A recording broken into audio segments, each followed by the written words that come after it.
Hi ನಮಸ್ಕಾರ welcome to my mini vlog ಯೋಗದಿಂದ ನನ್ನ ದಿನಾನ ಸ್ಟಾರ್ಟ್ ಮಾಡ್ತೀನಿ it feels zen and my must have coffee for all the fix ಹಾಗೆ ಗಿಡಗಳಿಗೆಲ್ಲ ನೀರು ಹಾಕಿ ನಾನು ಅಡುಗೆ ಮಾಡೋಕ್ಕೆ ಸ್ಟಾರ್ಟ್ ಮಾಡಿದೆ. ಇವತ್ತು ನಮ್ಮ ಮನೇಲಿ ಸ್ಪೆಷಲ್ ಅಂದರೆ ಸಾಂಬಾರ್, ಬೇಬಿಕಾರ್ನ್ ಗ್ರೇವಿ ಹಾಗೆ ಸ್ವೀಟ್ ಪೊಟೆಟೊ ಫ್ರೈ ಹೊಸದಾಗಿ ಟ್ರೈ ಮಾಡ್ತಿದ್ದೀನಿ. ಇದು ನಮ್ಮನೆ ಊಟ. ನಾನು ಮದುವೆಗೆ ರೆಡಿ ಆಗಬೇಕು, but I have problem with dark spots ಮತ್ತು ಪಿಗ್ಮೆಂಟೇಷನ್. ಎಲ್ಲ ಥರ ವೈಟಮಿನ್ ಸಿ ಪ್ರಾಡಕ್ಟ್ಸ್ ನಾನು ಟ್ರೈ ಮಾಡಾಯಿತು. Finally I settle for Plum 10% vitamin C barrier boosting plus glow serum with ಕ್ಯಾಲೆಂಡುಲಾ.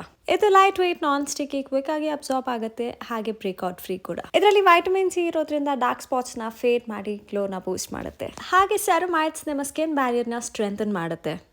ನಯಾಸಿನಮೈಡ್ even skin ಟೋನ ಕೊಡುತ್ತೆ, ಹೈಲೋನಿಕ್ ಆಸಿಡ್ ಹೈಡ್ರೇಷನ್ ಕೊಡುತ್ತೆ. ಇದು derma tested, clinically proven to enhance glow from the very first use in just 14 days. ಇದು ನನ್ನ dark spots ಮತ್ತು pigmentation ಕಡಿಮೆ ಮಾಡಿದೆ, ಹಾಗೆ ನಾನು ಸ್ಕಿನ್ ಬ್ಯಾರಿಯರ್ನ ಸ್ಟ್ರೆಂಥನ್ ಮಾಡಿದೆ. ಸನ್ಸ್ಕ್ರೀನ್ನ ಯೂಸ್ ಮಾಡಿ ನಾನು ಮೇಕಪ್ನ ಸ್ಟಾರ್ಟ್ ಮಾಡ್ತೆ to seal the glow. Mascara, blush ಹಾಗೆ ಲಿಪ್ಸ್ಟಿಕ್ನ ಅಪ್ಲೈ ಮಾಡ್ತಾ ಇದ್ದೀನಿ. This is my favourite jewellery. It goes so well with this sari, earrings ಹಾಗೆ ಹಣೆಬೊಟ್ಟು ಟು ಕಂಪ್ಲೀಟ್ ದ ಲುಕ್. ಏನೇ ಹೇಳಿ ಮೈಸೂರು ಸಿಲ್ಕ್ ಸಾರಿ ತುಂಬಾ ಚೆನ್ನಾಗಿ ಅನಿಸುತ್ತೆ ಯಾವುದೇ ಒಕೇಶನ್ ಇದ್ರು.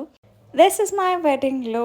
ನಿಮಗೂ ಪ್ರಾಡಕ್ಟ್ಸ್ ಬೇಕಂದರೆ ನಾನು ಟ್ಯಾಗ್ ಮಾಡಿದ್ದೀನಿ, ಅಲ್ಲಿ ಹೋಗಿ ಪರ್ಚೇಸ್ ಮಾಡಿ. ಓಕೆ ಬಾಯ್.